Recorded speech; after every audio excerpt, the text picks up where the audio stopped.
This government meeting is brought to you by Eastworks and our local cable subscribers.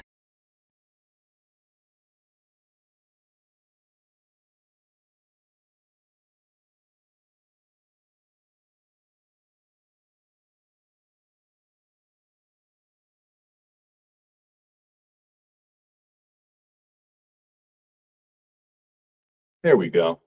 If anyone online would like to speak to something not on tonight's agenda, go ahead and raise your hand and I can allow you to speak.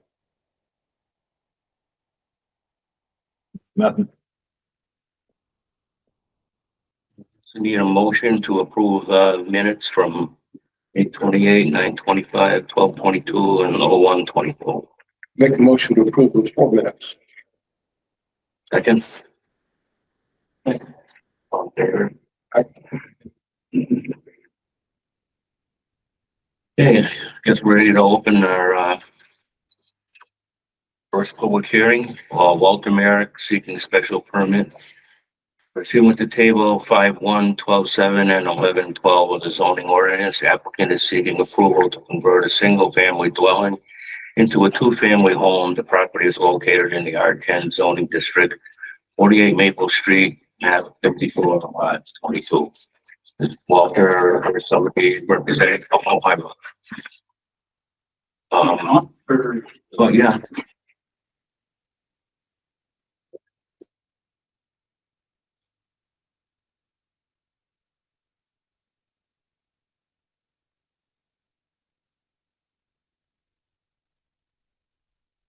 So, tell us what you want to do. I bought 48 Maple. I actually bought it.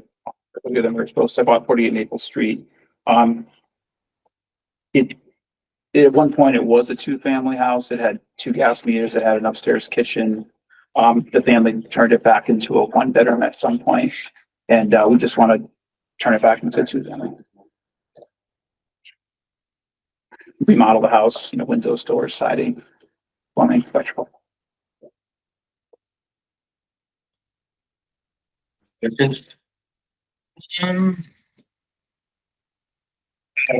First question, I see that the application, at least the materials all have Walter Merrick paint on it. Do you live in the residence? Your plan to live in the residence? No. Okay, it's not particularly relevant per se. Was the staircase that you're planning to put in there in place when it was a 2-family building, do you know, or was the second unit accessible via an interior stair? I think it only had 1 interior stair that was accessible, so we need 2. That's the only real change from what it was before, at least. In Correct. the area. So the staircase was not there when it was a 2-family home previously. Correct. Okay. There's no signs of it that it was there. I assume it just had 1 egress, which we're required to have the 2 egresses now. Anyone else? Is the ADU, the detached ADU aspect that I'm seeing in the paperwork part of this application? Nope. Nope. Cool. Nope. No other questions. I'm curious, the space over the garage is not listed as having any contents on here. Is it? It's occupiable space though? Yeah, Okay, not just a 1-story garage. I'm confused as to where this, okay, staircase goes in there. Yeah. Sorry. There's the garage. I can see that. No other questions from me. Anyone from the public have questions or opinions about it? Yeah, Yeah. I'm a Maple Street resident, and I'm just wondering, I appreciate the question. Excuse me, do you mind just stating your name for the record? Sure, my name is Morellen McLeish, And your address, please. 63 Maple Street. And I'm just, do you live on Maple Street? No. No.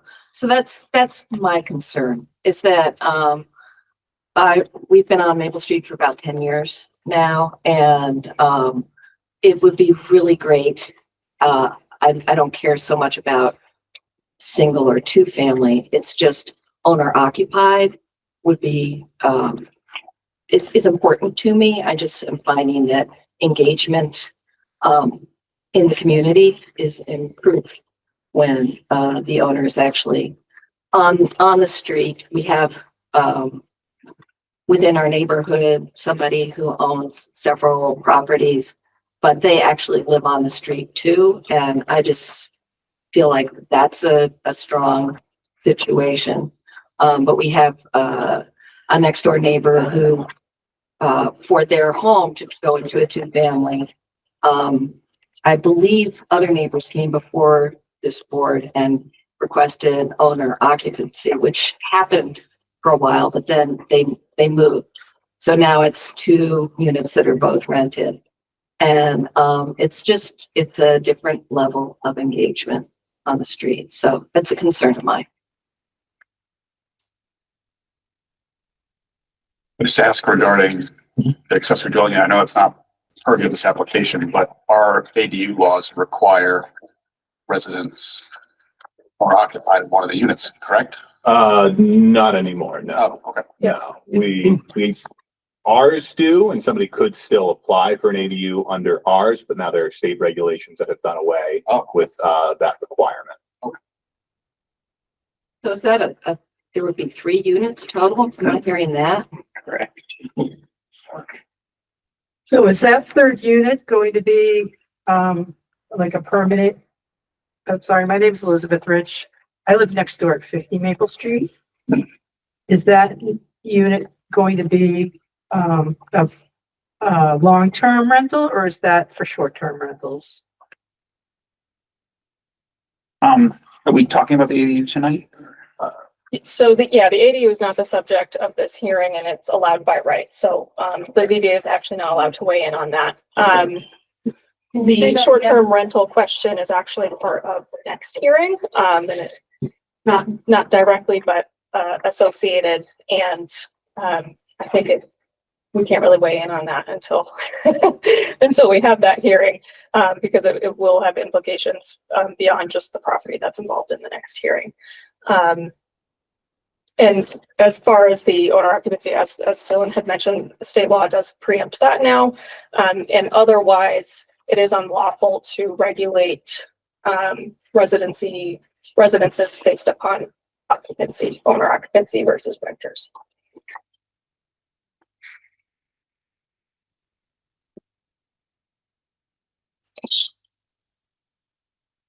Can I ask a clarifying question? I did not understand the first sentence that you said. Did you say that the planning? I really just didn't understand the first sentence you said about She said that allowed the to weigh dwelling in, unit was by right, so the ADU is allowed by right was the and that first this statement. body can't weigh in on it. Correct. Thank So you. it's something that under our town laws allowed to do in the current zoning, and I assume all zones ADUs are allowed at this point, or Technically, yes. Okay. Thank you.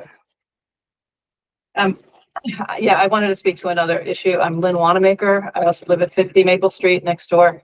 The proposed external stairs, which would be the second egress from the, it's going to be very close to our property line. There is, asking the board if that's allowable. And then the second question that I have is the intention for those stairs to be emergency egress, or is that a primary access to the second floor property, which would be a dramatic change in how the property is configured right now. Entrance to the property is on the far side from our property, to both units. So if that was going to be a primary entrance and egress, it would mean that the property was being used in a really different way, and that this area very close to our property line would have a lot more traffic. Yeah, it would be it'd be a secondary egress because it really isn't accessible. It's just, we just have to do it by code. Oh, got it. So it isn't that, I see you have a main staircase that goes up to the second floor that is accessible from the driveway area where the current entrance is. And then in addition, you're adding that staircase on the other side, but in order for this to be a legal second unit and in order to do this conversion, according to the current laws, which might have changed since the last time this was two family residence, you need to add a second staircase just to meet the current regulations. Right. The question, are these drawings, I'm sure they're accurate. It looks as though the staircase is not any closer to the property line than the back of the garage. Correct. The garage is about 9 feet away from the property line and the stairs are about 10'9". I'm not sure that that's completely true. I could probably touch the garage from my fence. In any case, stairs aren't going to stick out any farther than the garage.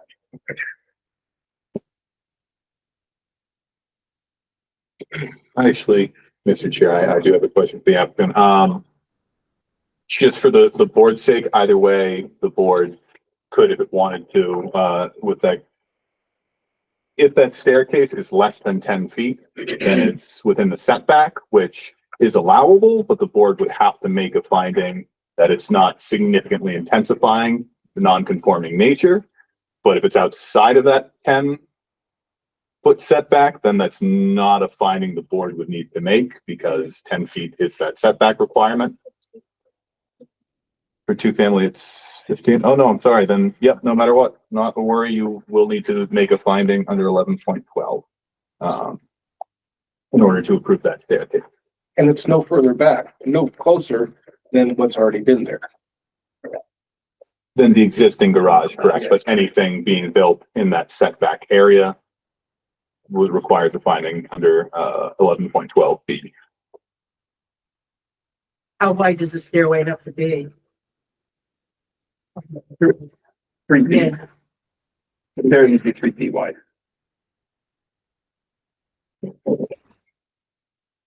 including railing or plus railing?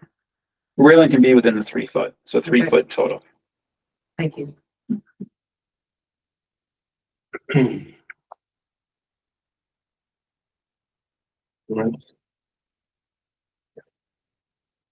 If anybody online would like to speak to this matter, go ahead and raise your hand and I'll go ahead and allow you to speak.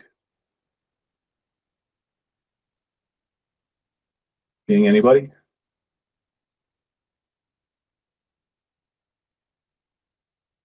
No one online for this? Anybody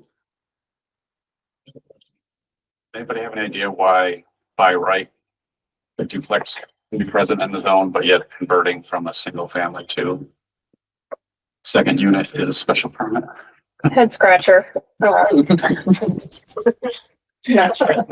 sure when that got put in.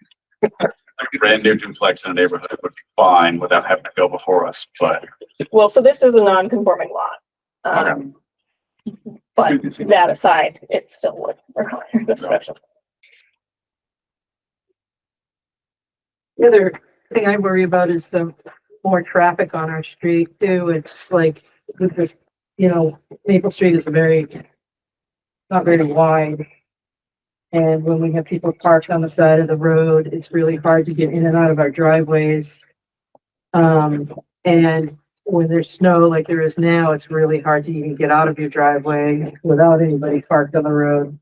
So, that's a concern that I would have is traffic and parking. And I know that there's a garage there, there's a driveway, but they're jockeying cars, they have people over, there's, cars lining up. We've already got a, home across the street that has a lot of folks coming and going, which is fine. But they're often parked on the road. Their next door neighbor often has people over and parked on the road. It's, in front of our house. It's a little hairy at times. I'm sure our neighbors would agree with that. Absolutely. Yeah. Just parking on one side of the street.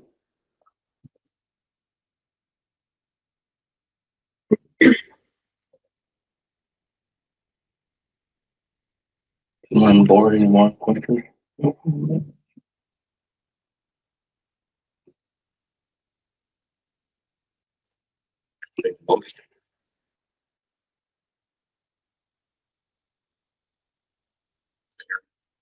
Yeah, you folks can move into the board discussion. I'd recommend, making the findings for this. I've got them all here. You can kind of just run through them if, and use that or. Anybody online, one last time? Anybody online? You want to talk? Now is the time for this agenda item. Still nobody. You can close the hearing and have your discussion. Okay.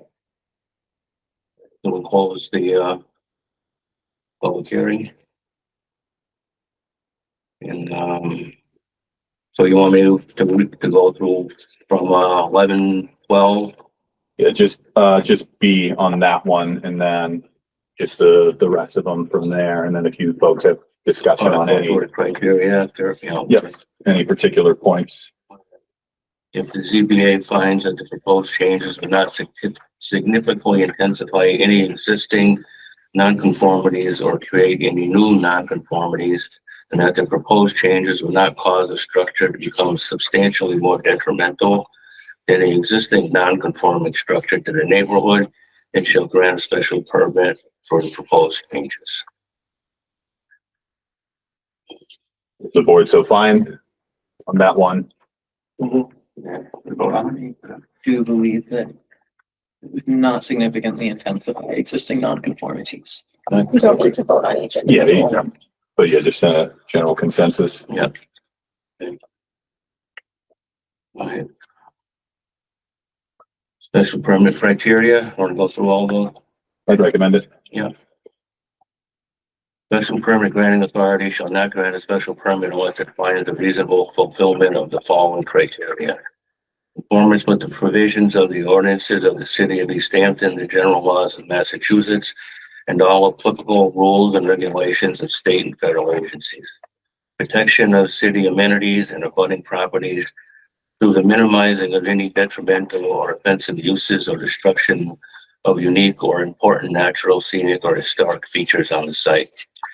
Minimization of traffic and safety impacts of the proposed development on adjacent highways or roads, and maximizes the convenience and safety of vehicular and pedestrian movement within the site.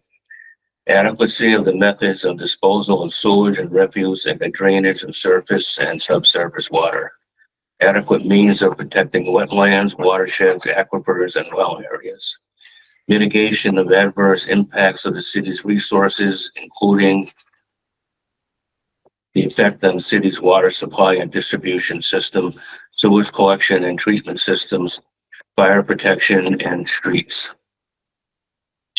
Provisions for the off-street loading and unloading of vehicles incidental to the normal operation of the establishment, parking, lighting, and internal traffic control. Applicants' efforts to integrate the development into the existing landscape through design features such as vegetative buffers and retention of open space or agricultural land. Minimization of the area over which existing vegetation is to be removed. Where tree removal is required, special attention is to be given to the planting of replacement trees. The consistency of the development with respect to setback area, placement of parking, architectural style, and landscaping of the surrounding buildings and development. Adequacy of the measures to prevent pollution of surface or groundwater, to minimize erosion and sedimentation, and to minimize changes in groundwater levels, increase runoff, and potential for flooding. Adequacy of the methods to ensure that the use will not constitute a nuisance by reason of unacceptable level of air or water pollution, excessive noise, or visually flagrant structures and accessories.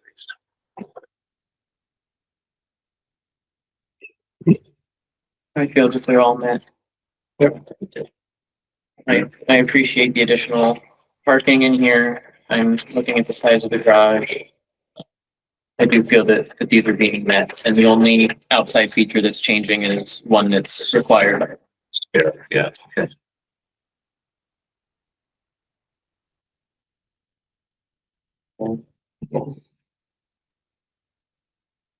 I'll make a motion to approve the special permit pursuant to table 5-1, 12-7, and 11-12 of the zoning ordinance.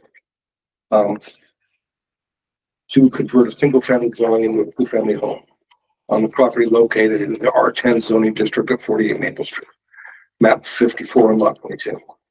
Second. In favor? Aye. Okay. Take good care of it. Yeah. Be a good neighbor. Be a good neighbor. Thank you very much. You bet.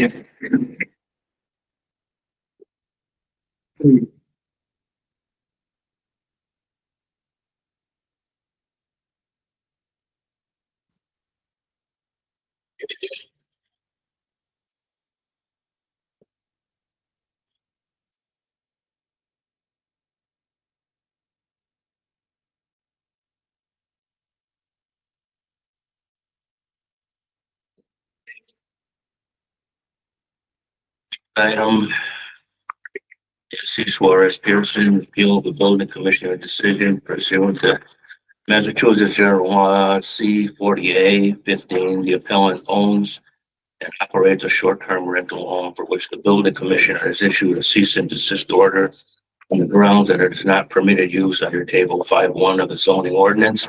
The property is located in the R10 zoning district at 14 Taft Avenue, map 156, lot 50.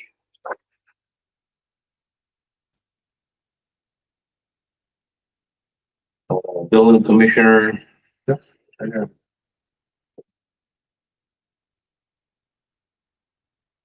Want to present your case? Sure, I'll just keep it short. Zoning regulations, look at table 5. Use regulations, where the opening statement says, except as provided in the zoning act or in this ordinance, no building, structure, or land shall be used except for the purpose permitted in the district as described in this section. Any use not listed on the table shall be construed to be prohibited. So, short-term rental is not listed on the use table.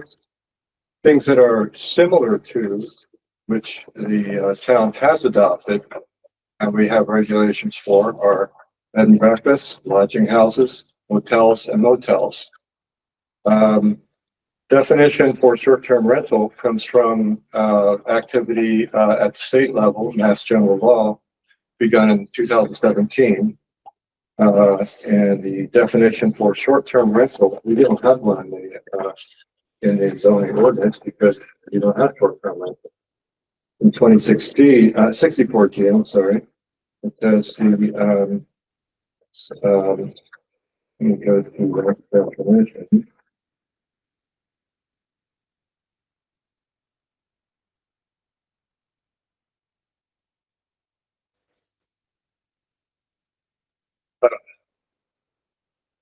Short-term rental is owner-occupied, tenant-occupied, or non-owner occupied property, including, but not limited to, an apartment, house, cottage, condominium, or furnished accommodations that is not specifically a hotel, motel, lodging house, or bed and breakfast.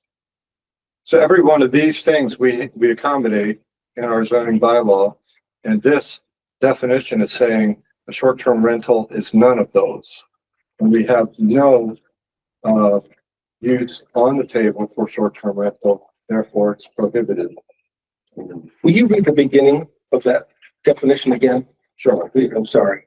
Okay, make it a little easier to get to this time. So,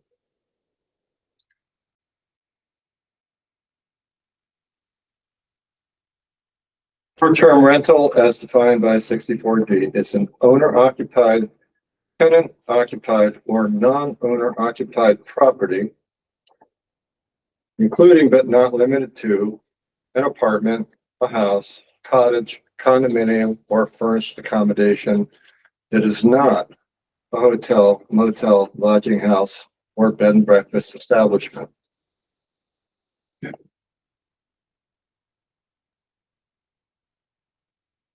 And I just want to say that the use table, because we have a definition for short-term rental in Mass General Law, then, and we do not have that on the use table, there's actually, it's defined in law at this point as a means to protect short-term rentals where they are allowed, to ensure short-term rentals, to collect taxes on short-term rentals.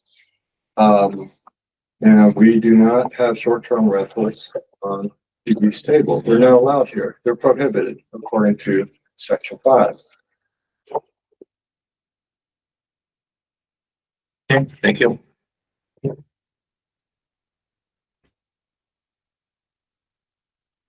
Hi, speak. Yes. Hi, I'm Roxanne Mariani Trump, and I have two Airbnb here in Easthampton. I'm sorry, Mr. Chair.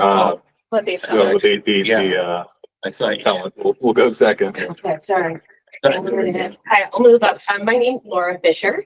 I'm with the firm of Sharp, Heyman, Dolman, and Elkins in Northampton, and I'm here on behalf of Nancy Pearson, who's my client. I'd like to provide just a little bit of context first. Nancy is not a developer. She is not someone who is buying up properties in Easthampton, ending long-term housing, and creating an Airbnb market. She is someone who's had 3 decades of connection to this area. She has children here, grandchildren here. The property on Taft Ave is a place that she uses when she's in town to visit her kids, grandkids, and when it is not occupied by her or family and friends, she has made it available short-term, which is especially convenient due to its proximity to Williston and the lack of other short-term rentals in town, as you might have noticed. With all due respect to the building commissioner, there are sort of 3 points I'd like to make tonight. The first point is that we feel that the cease and desist letter was insufficient in outlining exactly how Nancy's use of this property is not complying with the zoning ordinance. From my reading of the language within the table, the use is largely compliant. And I would like to point out that Nancy, upon obtaining this property and upon deciding to use it in this fashion, came to the city on multiple occasions, at least twice, over the last 6-7 years. She's been renting it since early 2017 in this fashion, came here in a participatory process, asked how to utilize this as a short-term rental, was advised to register with the state, has done so. She has obtained insurance for this use, and completely above board from the beginning has come to the city with clean hands, attempting to do this above board. So her receipt of this letter was very unexpected. And upon speaking with the building commissioner, I understand that there are nearly 50 more of these letters that are going out or that have gone out. I'd like to talk a little bit about the legislative intent of our zoning ordinance, right? And part of your job is to look at the letter of the zoning ordinance and ensure compliance, but also to look at sort of the intent behind it, right? So in R10, which is Taft Ave, immediately adjacent to the Williston Fields, R10 does provide for this sort of short-term use. And my client is completely willing to move forward with a special permit in the event that's what's necessary. But that being said, there is this intent that the city has decided that it is appropriate with a special permit to have this kind of use, a very similar use, within this zone. There are very few places for transient housing in Easthampton. There are no motels, hotels. We're currently undergoing a large revitalization, and there is nowhere for anyone to stay when they come to town, whether it's for a funeral or for our arts and culture or for one of our great restaurants. So I think it is to the city's benefit to allow this type of use. This is a marked departure from what was represented to my client by the city. And again, I don't know exactly who she spoke with or the exact dates of that, but she did make significant efforts to do this in a way that was compliant and above board.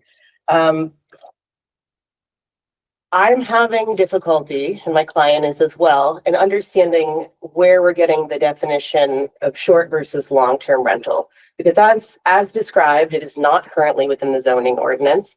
And I feel as though some of this is cherry picking definitions from a variety of places to get to this end result. And I don't think it's the intent of the city to have a wholesale prohibition on this type of use. As indicated by the building commissioner, the state has authorized municipalities to regulate this type of use. The better way for Easthampton to regulate this type of use would be to amend the zoning ordinance, and some very minor discussions and changes that are open to the public and that involve the community would be a superior way to go about this change. Additional understanding of mine that at some point in the last several years, town council, so not city council, but the city attorney has written an opinion letter about this use. And it was represented to me that this is an appropriate use. And I haven't seen this letter. I have not submitted a FOIA request, but again, from a former employee, we were told that this has been addressed by the city attorney.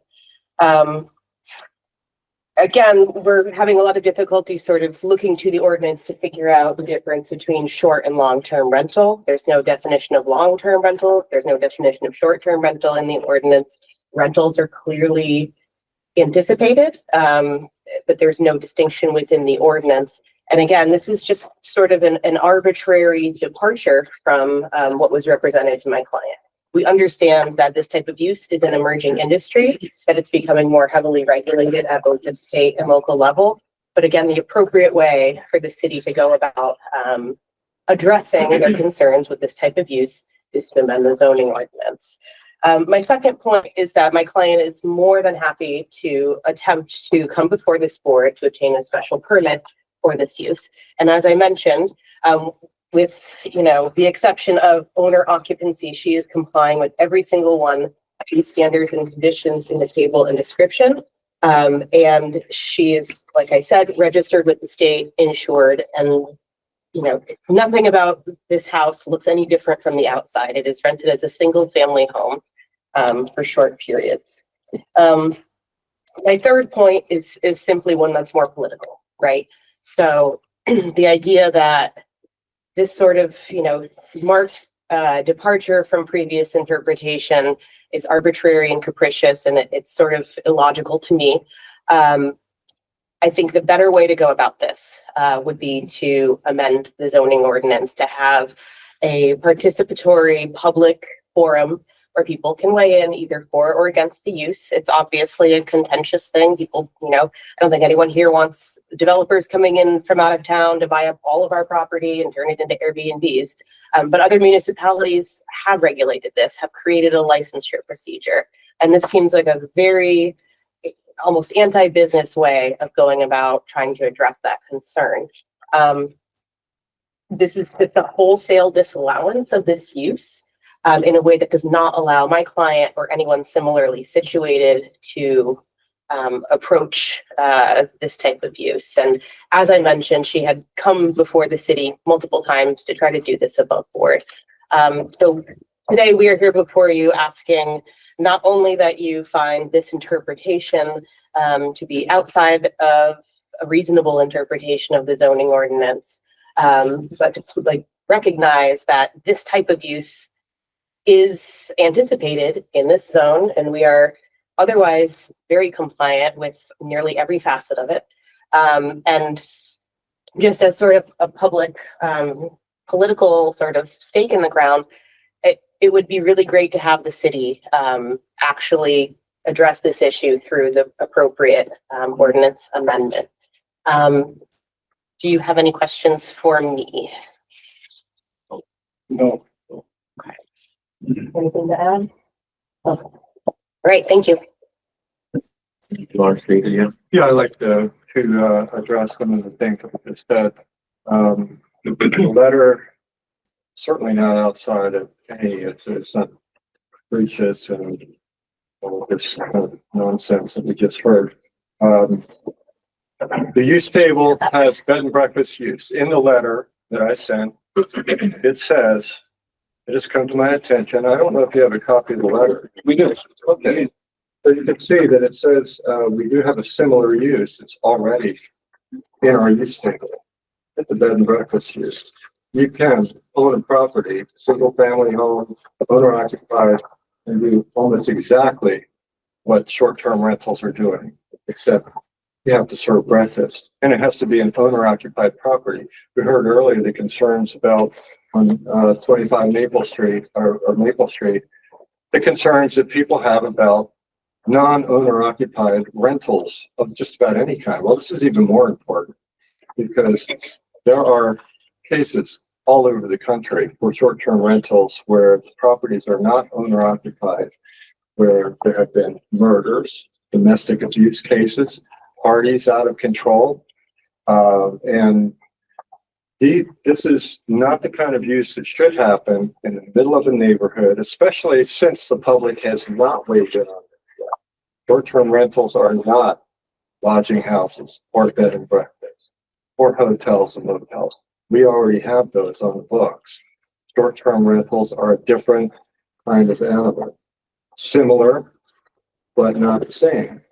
And so as far as the community looking at it, certainly this has brought up conversation around that. The conversation, what we need to look at moving forward is, does Easthampton really want to have a short-term rental use on the table? Now, my time in South Hadley, exactly the same situation. They do have bylaws now. And there were certain things, a lot of considerations on these. How many short-term rentals does Easthampton want to have? Right now, we're struggling with affordable housing. That's what the whole ADU thing is about. Affordable housing, rentals for people who live and work in town. Now, I think there is a place for short-term rentals because, as pointed out, there are no really any other accommodations. We do have, as far as I can tell from the list I have, 47 short-term rental properties in town. So we're not without options to 14 Taft Avenue, for instance. There are options. There are people, they can book whatever they want. Out of these 47 that currently exist, they're not legal because they don't have special permits. That's one of the conditions for a bed and breakfast. You have to get a special permit for all the other uses that we have that are similar, that are transient lodging or short-term rentals. And yes, we do have definitions for transient and short-term. They're in the definitions of hotel, motel, and indeed lodging houses as well. We have two versions of lodging houses, transient and non-transient. That speaks to long-term or short-term. So right now, we are, I think, looking at, this has brought up a lot of questions in the community, moving forward with looking at short-term rental bylaw. We don't have it right now. How many short-term rentals do we want to have in town? How many should there be so that it doesn't undermine the effort to provide affordable rental housing in town right now, which is a lot of time and energy and money has been spent on doing exactly that. So to actually give up those kinds of opportunities for short-term rentals, there has to be a balance. I can tell you in South Hadley, the balance is found at 25. There's a cap of 25 short-term rentals in that town. That's the kind of thing that the public needs to weigh in on, not through somebody just using a platform and short-terming at their house. Now, I have had a couple people say they came to the town, they got permission. And when I ask exactly how, from whom, they have no answers. Somebody at town, we don't know. So if it were done correctly, well, you would certainly know who that was because you'd have a special permit in hand, which is required by all these other things. So I don't see why a short-term rental should be outside of any of these other controls and requirements as we currently have for all the other uses that are very similar.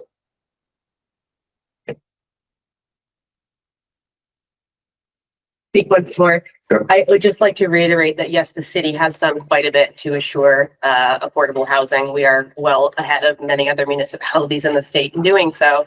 And additionally, my client is prepared and ready to move forward with a special permit if there is any way for us to fit into the definition as it currently exists, provided it's not going to be amended. So if there's any instruction on how to do so under our current operation, we're happy to come back before this board and do so. Thank you. Yeah.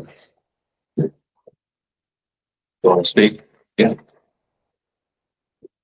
My name is Catherine Hancock. I live at 4 Taft Avenue, which is 2 doors down from the Pearson house.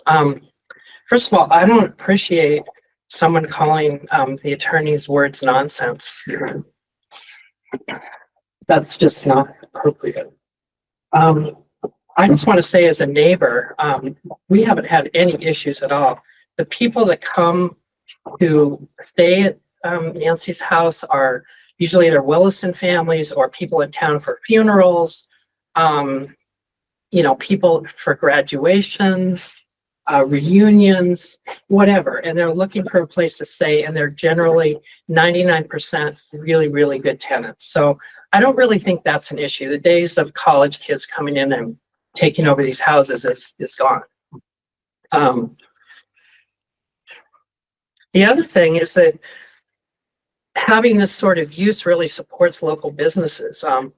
These are the people that are down on Cottage Street walking around, buying things in the little shops down there.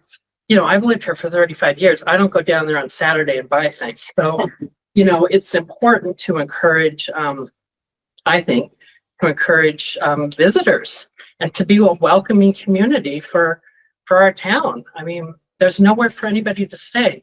And the whole idea of this bed and breakfast is so antiquated. Nobody does bed and breakfast anymore. I mean, it's just not part of the landscape anymore. And I also want to say that I agree with the need for zoning on this, the zoning amendment, because of transparency. People want to know what's going on in town. What are the rules here? Not just somebody in the building department deciding what's going to happen for everybody. So I think it's really important that the city look at, amending the zoning. The other thing I want to say lastly is just that I don't really think banning this sort of use is going to improve the housing situation. A lot of people use it for family. They use it for their in-laws. They want flexibility in use. They're not, going to be renting it out for a year to somebody. They're just not, that's not what they want to do with it.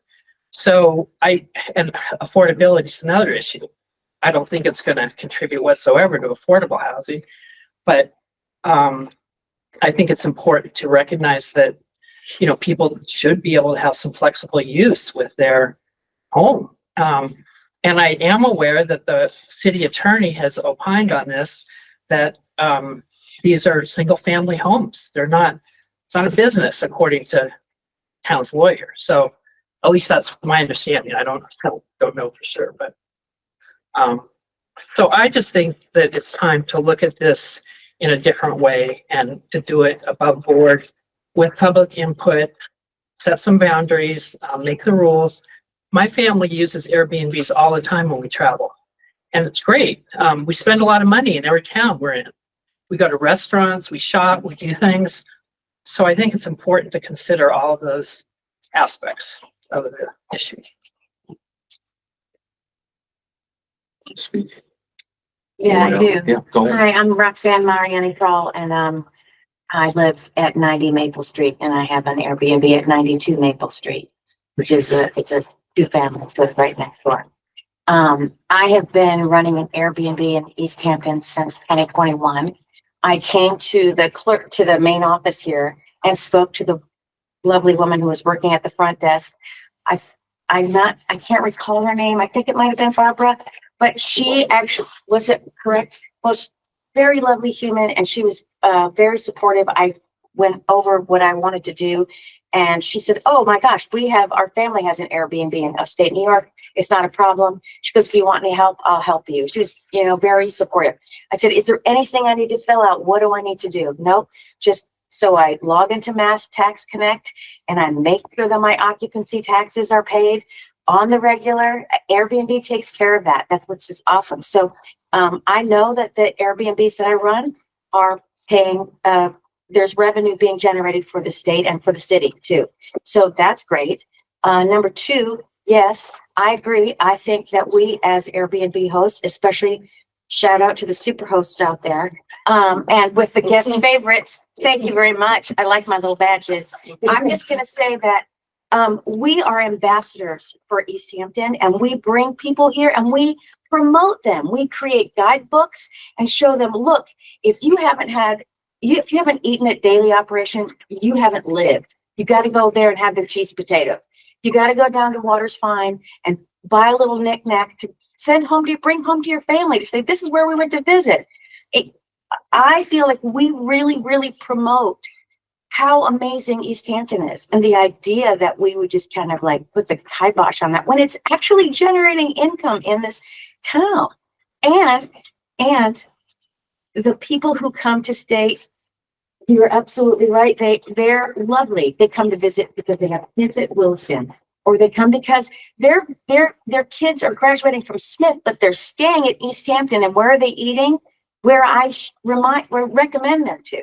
They're not going back to Northampton. They're staying in Easthampton to eat. But where should we eat? Go to Calico, take your kids there, tell them, congratulations on their graduation.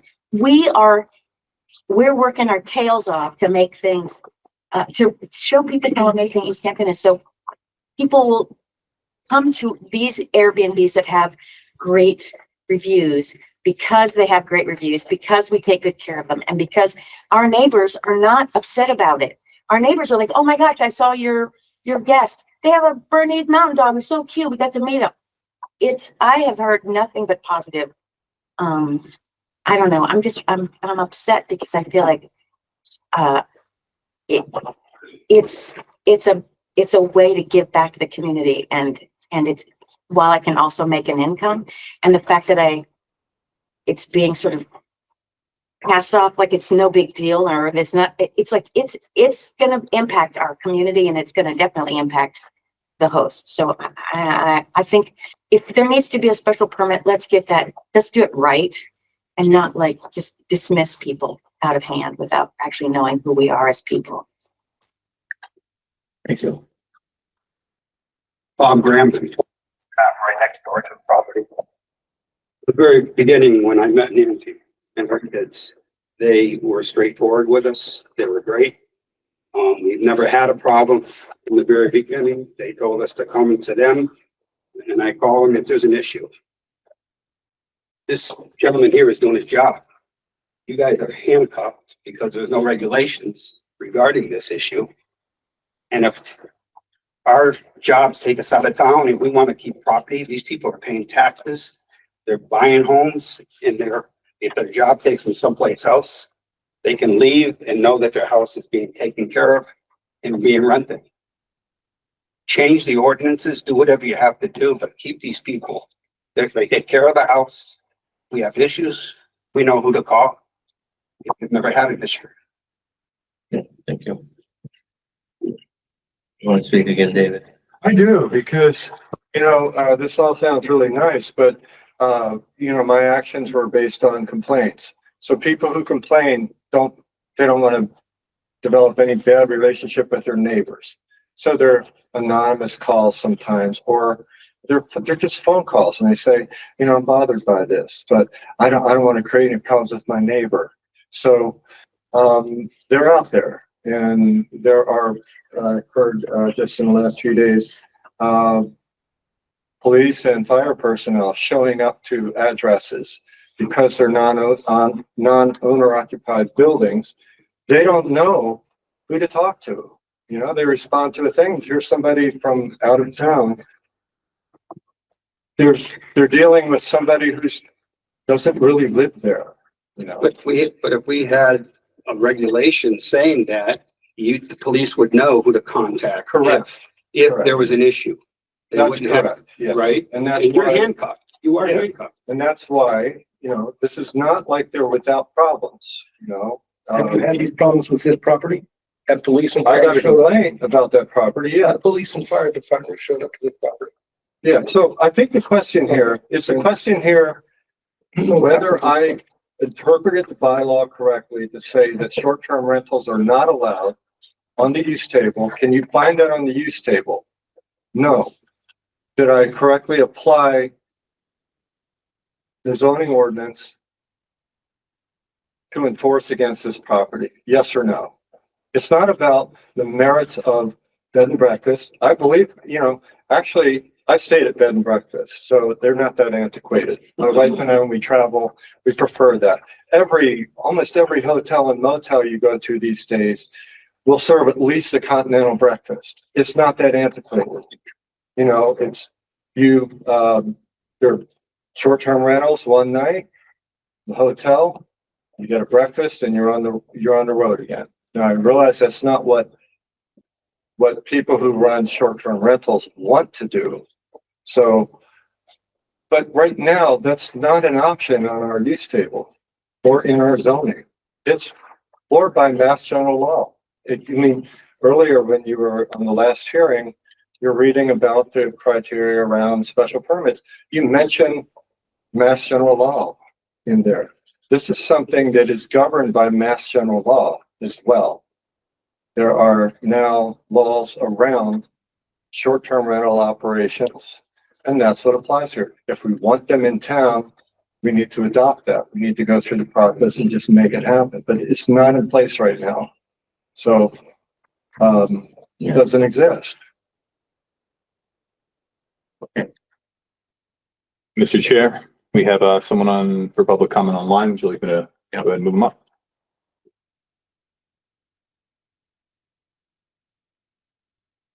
Right, Cindy, you should be able to unmute yourself and speak if you'd like.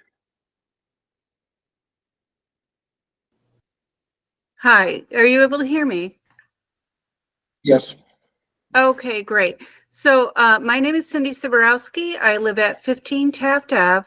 I'm directly across the street from the property that you're talking about. I'm sorry I couldn't be there in person tonight, but I did want to make sure that you heard my opinion of what's going on across the street. And I've lived over here for 10 years, and I've always been extremely pleased with the way the property has been kept. And the people that have been renting the place, they've been absolutely a pleasure to meet. It's been a wonderful group of people. Nancy has really done well with this house, and they've done a great job managing it and keeping it up. I think if the problem is the wording in the zoning, perhaps what we need to do is add more wording and update that, so that she can get the special permitting required, because this type of house and this type of rental is just been a wonderful addition to the neighborhood. You'd never know that it's a rental to go down the street. And the people there have just been really, really a pleasure to me. And, I don't see any issue with it. And it surprised me to see anybody have any kind of issue with this property at all. Thank you. Okay. Anyone else out there? If anyone else online would like to speak, go ahead and use the raise hand function. Lindsay Rothschild. Lindsay Rothschild. And Nikki.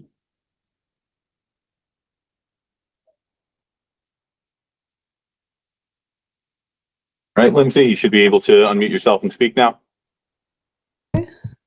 Hello, I'm Lindsay Rothschild. I live at 73 Mount Tom Avenue. I want to echo what the other hosts have said and what the attorney Fisher has said in terms of the benefits of the Airbnbs and then our experience with the city. I originally had an Airbnb back as far as 2015 in Easthampton, and city officials knew about it at that time. It was a new concept. I had explained to the public health department that it was Airbnb. I wasn't serving breakfast, so they didn't have to do a health check. Everyone in every level of the city hall has known I've had them. I worked in city. I was a city councilor. The mayor knows I had one. The city clerk knows I've had one. And I did the same thing as everyone else. What do I need to do? I went to the state. I registered it with the state. I'm paying the taxes. And actually, talk about affordable housing. I just want to tell you about a different situation, is that the Airbnb that I'm running now is actually in the house that I own with my mother. So it's owner occupied. And we rent out a few bedrooms in her house where she lives. And that was our solution to find my mom affordable housing in Easthampton, because I couldn't find my mom a single story house that was affordable in this market. And this house came up and it was like, wow, you could live on the first floor. And I was like, Mom, I'll buy it with you and I'll manage, doing, renting out the upstairs bedrooms so that it can subsidize you being able to live affordably in Easthampton.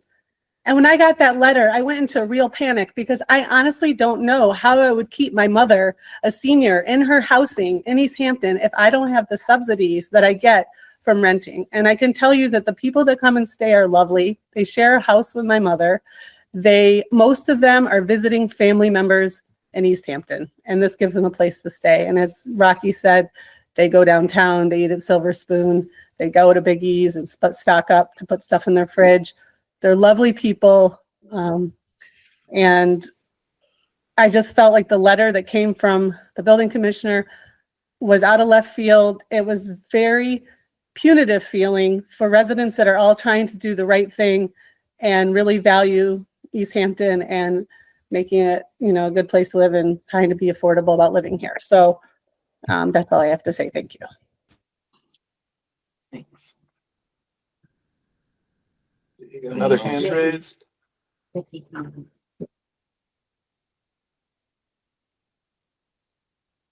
right, Mickey, you should be able to go ahead and speak now.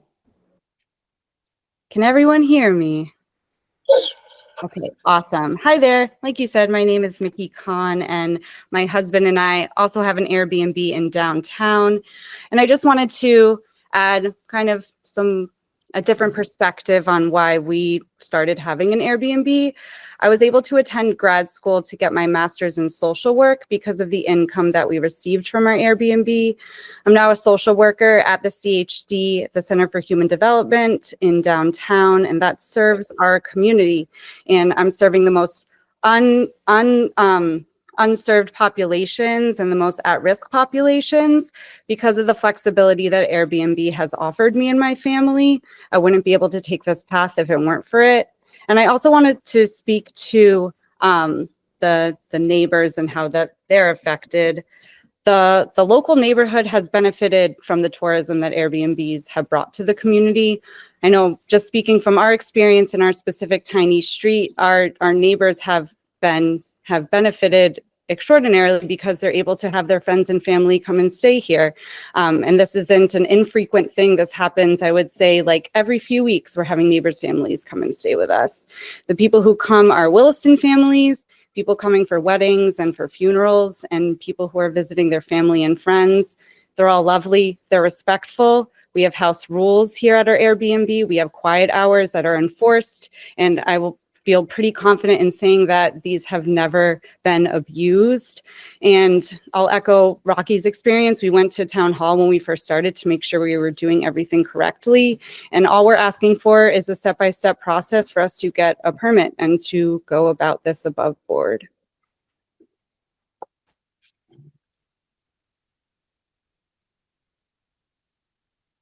Anybody else there? Anyone else online who wishes to speak? Go ahead and use the raise hand function. Only one other person online there, either hand raised. Okay. Oh.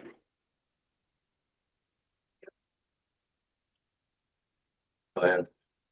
So, like I said, I'm Lynn Wanamaker. I live at 50 Main Street. I was here for the previous item.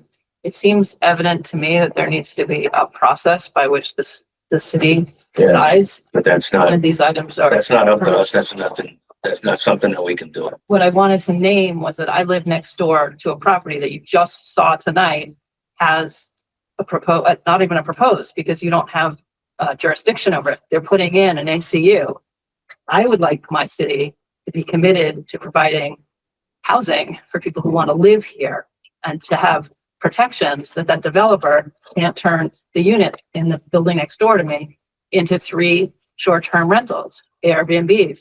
I think our commitment needs to be to people who want to live here, invest in our city that way, rather than Williston families and Smith families, right? I think that we have, I know that we have an affordable housing crisis. We have a housing crisis at every level of income, except the very elite in this state. It's a crisis. So I really implore you to come up with a process that is going to protect our housing stock so that people who want to live in Easthampton have places to live. I have sympathy for people who have believed that they've followed an appropriate path and are now being blocked. But I'm not sure that the answer is to keep going on ruleless.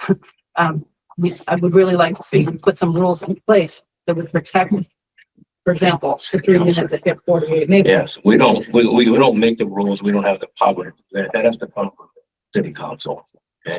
The reason that we're here is to, find out if the building commissioner acted correctly according to current law, what he said.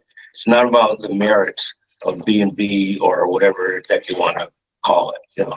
We have to listen to the public. We appreciate, you know, your input, but that's not what we're here for. And all the things that you're talking about, discussing about, we can't do anything about that. That has to go to city council.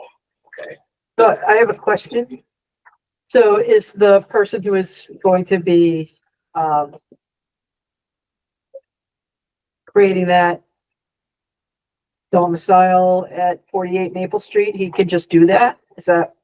You could just do 3 Airbnb. We can't answer that question Okay. at this point in time. Like we as a board cannot give you a yes or no answer to that question, but I think we should, if the public comment is finished, I think we should move on to some deliberation. Yeah, I think so Because too. that's one of the things. I do want to add that what you decide tonight does set precedent for other. Yeah. events. So we have it. I have one more thing to add, that because it seems like there are a lot of people tuned in and there are a lot of people here more than I expected, but just some helpful information maybe to, so we're just talking about zoning, but the other part of this is building code. With building codes now in the 10th edition, require short-term rentals to have sprinklers installed. So that may undermine some people's idea that they want to have a short-term rental because there's an expense associated with that. That's not negotiable on the zoning level at all. This is building code. It's an absolute requirement. So right now, not only are the Airbnbs that are operating doing so without any kind of permitting from the town, they're doing so without compliance with the building code. So I'm just throwing that out there just so hopefully, you know, it's informative in nature. This is something that will happen even after approval from the town on zoning level. There has to be a building permit and sprinklers installed in these units. So I guess what I was trying to ask before that I don't think I was clear about is that area zoned for him to be able to build that outbuilding in that? Yes. Yeah, he can build it for sure. Yeah, okay, thank you. Yeah. Close the public comment. I don't know. Anybody else on the board? To me, it's nice to hear from all these people, but, you know, like I said, my question is, did he do the right thing according to law? And I'm not 100% clear about that. I would like to have the city attorney say whether his interpretation of it is right or wrong. Like, Can I, if she were to do Airbnb for her property when she's not there, could she do that? Doing. That's what she's doing. So Airbnb is the platform by Right. which it's, Yeah, Airbnb or marketed, so to VRBO, speak. that kind of thing. yeah, short-term rental is sort of like So- the umbrella term for. Okay, well then I don't see a problem with it. And especially when she's tried to be above board and all counts. Yeah, I don't get my opinion into it, but I don't necessarily think that she's done anything wrong. I would agree that no one has done anything wrong except perhaps the city. I hate to say it, but if I'm going to throw anyone under the bus, this is not cool. I'm just going to put it quite simply. I mean, I'm sitting here and I'm hearing the building commissioner's case, and I don't disagree with what he's saying, but the fact that y'all were led to believe that you could do this, and then suddenly it's just, oh, by the way, we need a law. Oh, we don't have one. So cease and desist. I don't think that's cool. And I think it's a failure of processes that are greater than the decisions made by any one individual in this room. I hate to say it, because realistically, if the process to put short-term rental ordinance into place had started when it should have, then we would have never sent a cease and desist. There would be no appeal. You would have all been notified about a change in ordinance. And in other places, that's what happens. And instead, the processes that lead to ordinance creation, which unfortunately none of us are a part of, we can't control ordinance. We can make certain recommendations, but all we can do here is look at the current letter of the law and what's going on and decide whether or not they match up. And unfortunately, the situation we're in, like, is really not cool. And I'm not happy with the fact that I can't do more to create the ordinance that everyone in this room and everyone outside of this room agrees needs to exist and should have existed a while ago.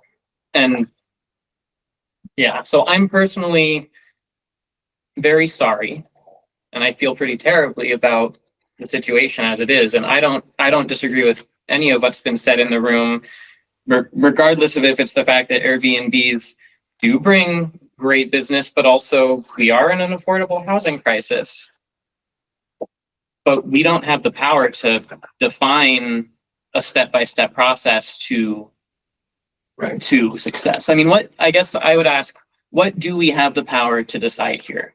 If we decide that we are not going to grant the appeal, then we are basically upholding the cease and desist. So theoretically, all Airbnbs will need to cease and desist, and appealing will be a moot point at that point following this decision.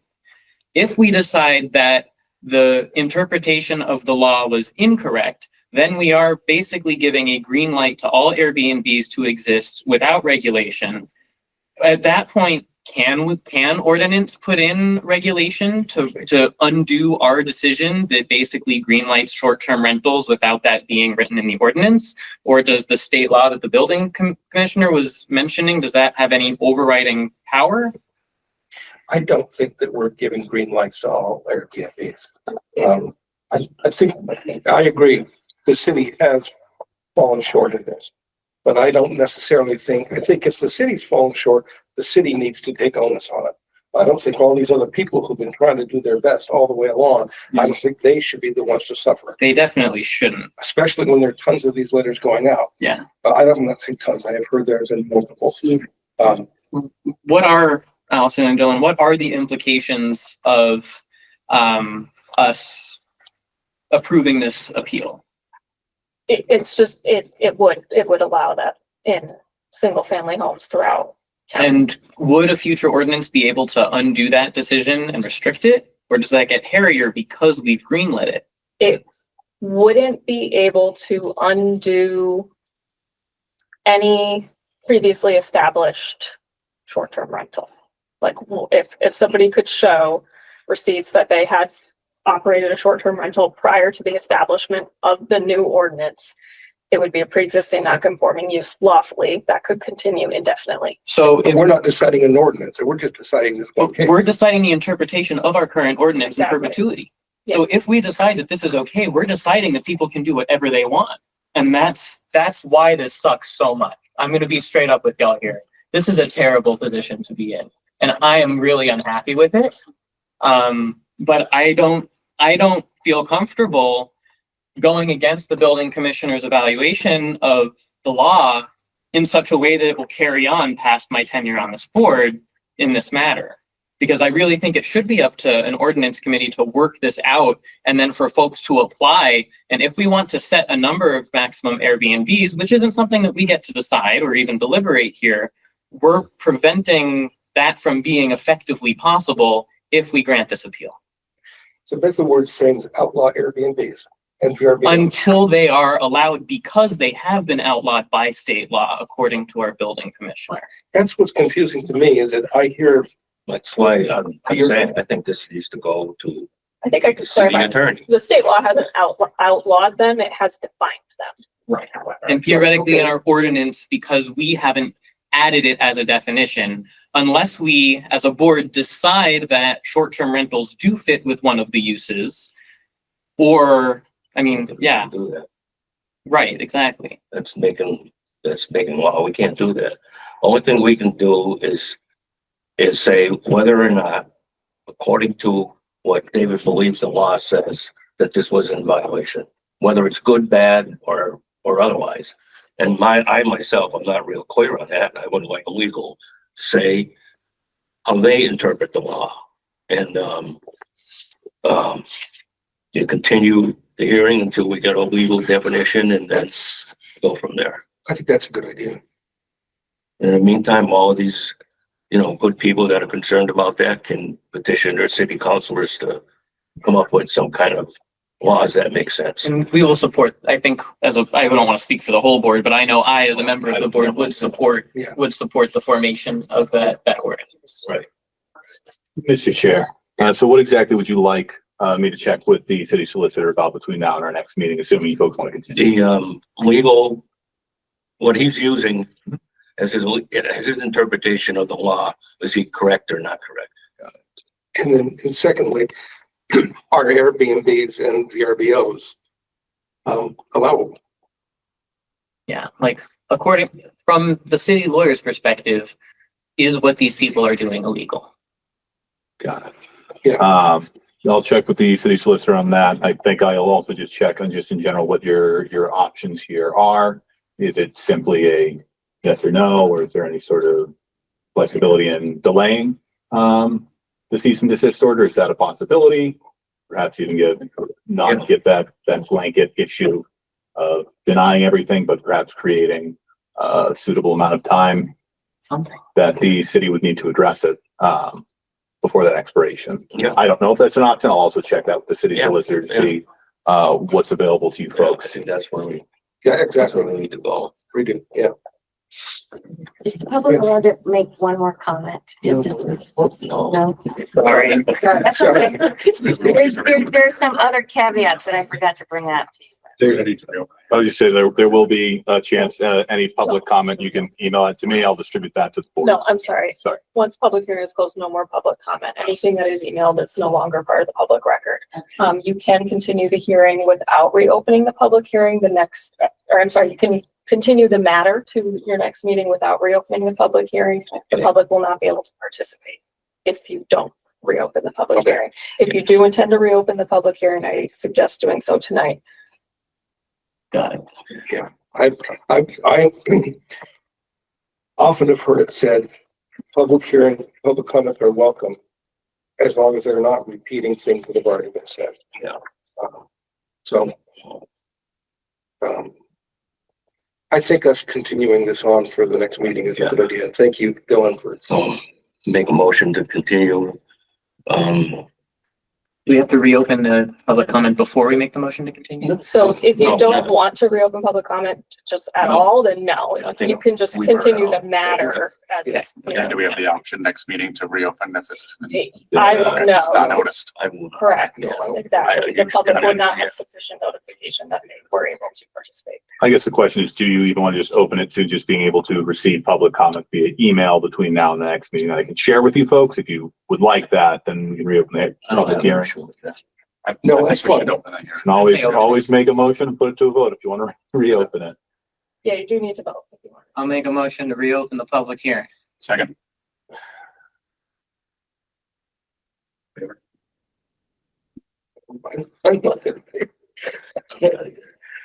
You don't want to get emails from folks in between now and the next time? Well, we could get, That's what that is. I can't Same distribute thing. public comment unless the get hearing is emails open. without opening an ongoing discussion. Yeah.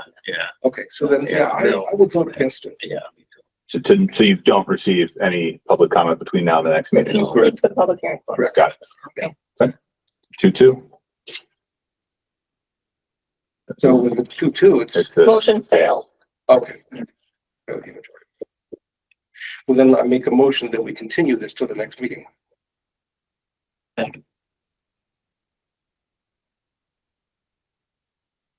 Be in favor? Yes. I didn't hear a second. Second. It's gonna be you.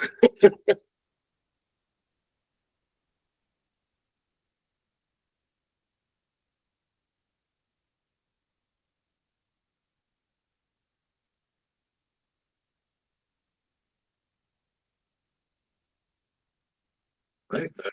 There's out our agenda.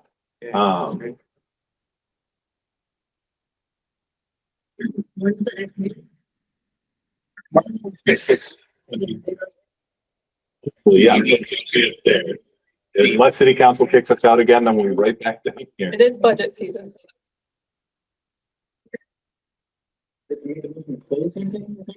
To adjourn, Yes, that. I'll mention, I want to mention when John's here, I'll probably mention it again or just talk to him. One of the things I'd like to start doing for you guys is in just kind of having a draft decision ready to go that you guys can review. The only reason I haven't been doing is I don't want it to ever feel like you guys are rubber stamping anything. I'm like, hey, here's the decision. No, Just go ahead and say yes.